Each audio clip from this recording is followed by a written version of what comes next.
na po kayo.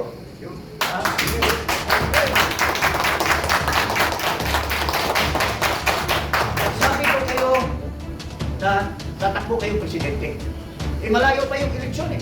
Pero nung sinabi mo tatakbo kayo ng presidente, you have already declared that you will lead. Yes. All of us. Pero if you're just inside your office or you are just visiting a little number of people, you are not uniting all of us who believe in you as the true leader, eh wala pong mangyayari. Sa dami namin expression of grievance against the government, kalat-kalat po kami. Hindi kami magkabuo dahil hindi namin naririnig ikaw lumabas at hinihikayat mo kami na magkansa under your leadership, Madam Vice President. Sara must lead the Filipino people to redeem the country before it's too late that we will all be destroyed by this morally bankrupt, plundering and corrupt government of Marcos Jr.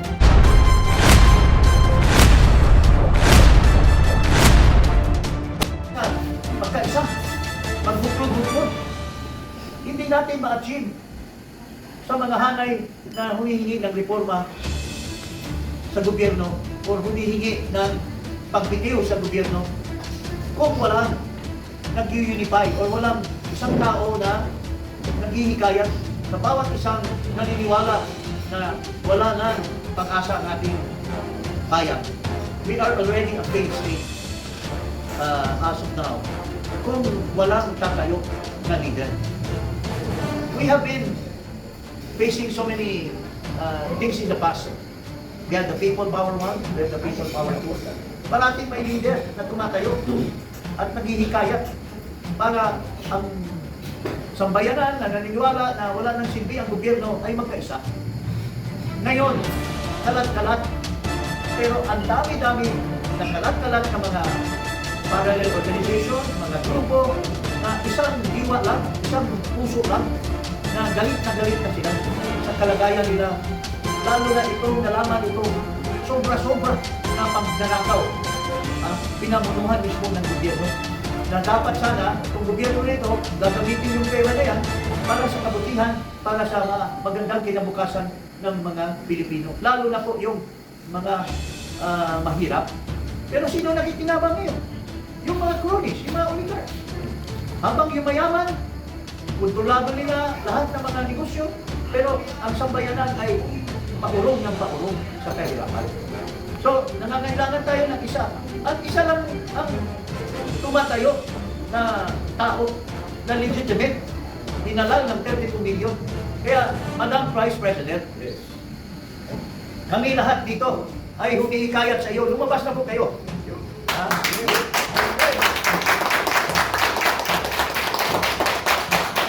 Sabi ko kayo na tatakbo kayong presidente. Eh malayo pa yung eleksyon eh. Pero nung sinabi mo tatakbo kayo ng presidente, you have already declared that you will lead. Yes. All of us. Pero if you're just inside your office or you are just visiting a little number of people, you are not uniting all of us who believe in you as the true leader, eh wala pong mangyayari. Sa dami namin expression of grievance against the government, kalat-kalat po kami. Hindi kami magkabuo dahil hindi namin naririnig ikaw lumabas at hinihikayat nyo kami na magkaisa under your leadership, Madam Vice President. So, this is to wake up. Wag mo na po, Madam Vice President, yung pag-asa namin sa iyo noong 2021 na ikaw na ang tinignan ng taong bayan sa survey. You are the real president. Yes. But you failed us at the time. You instead helped this bangag person. You helped him to become president. And look at what happened because of your help. Disaster. Naging disaster ang gobyerno. Nakulong pa yung tatay mo, nilabas pa sa ibang bansa. But we are not blaming you because these are decisions that have to be made. But if you fail in one, you should not fail in the second. Kami po lahat, Madam Vice President, nandito po, tumitingala sa iyo to lead us down, or we will never have peace, we will never have reform, all the things in government will prosper as they are being covered up by themselves. Especially grabbing power in the Senate. At ito mismong Marcos na ito, alam niya na labag sa konstitusyon, violation sa konstitusyon, pero inantihan pa niya or sinuportahan pa niya itong mali na tinatawag nilang majority na hindi naman nakaalpas sa real majority, which is 13. So, I give the chance to the others po na manawagan dito sa inyo, Madam Vice President. Please lead us. Please be our true leader, and you should come out in the open and ask everyone to join you to denounce this failure of government of this Marcos administration. Yun lang po, mga kababayan. Maraming salamat kay Congressman at dating political advisor Jim Palas. Malinaw ang panawagan ko.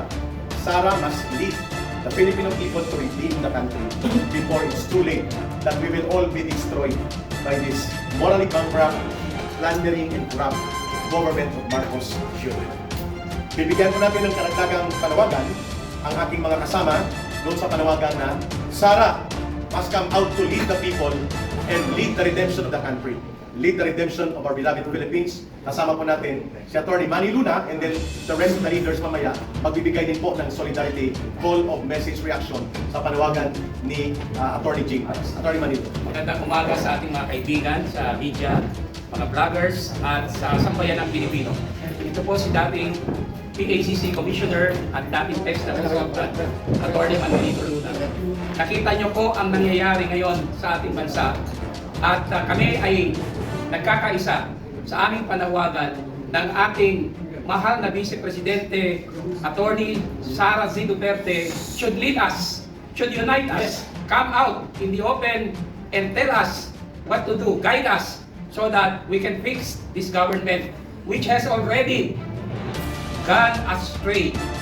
Kami po sa Save Sara Movement ay labis na ang aming puot dahil sa ginawa ng House of Representatives na pag-file ng isang bogus articles of impeachment laban sa ating Vice Presidente na naniniwala kami ay biktima ng harassment at political machinations dahil takot sila na siya ay magiging presidente at makukulong sila.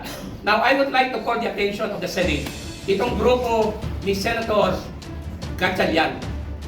There is a possible violation of Article 177 of the Revised Penal Code dahil ang kanyang pag-angkin sa posisyon first as Senate President pro tempore violates Article 177 of the Revised Penal Code. Bakit? Because that position belongs to Senator Loren Legarda, the Senate President pro tempore. Therefore, he is in violation of the provision because he is claiming an authority that does not belong to him. He is usurping that authority of Senator Loren Legarda.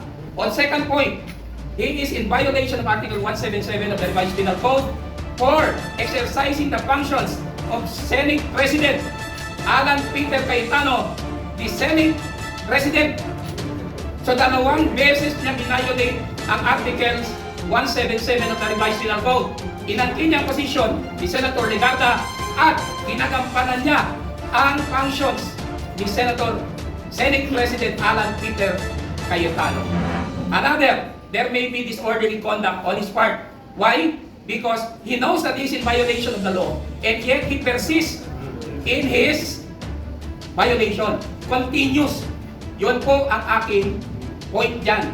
That's why, as a citizen, we might file the necessary charges against Senator Gatchalian for this. Wala akong pakialam kay Senator Erwin Tulfo. He is a nobody. Bago lang siya. No? Let the others do something about him. But ito kay Senator Gatchalian, we will take proper action against this fellow. Very good. Maraming salamat.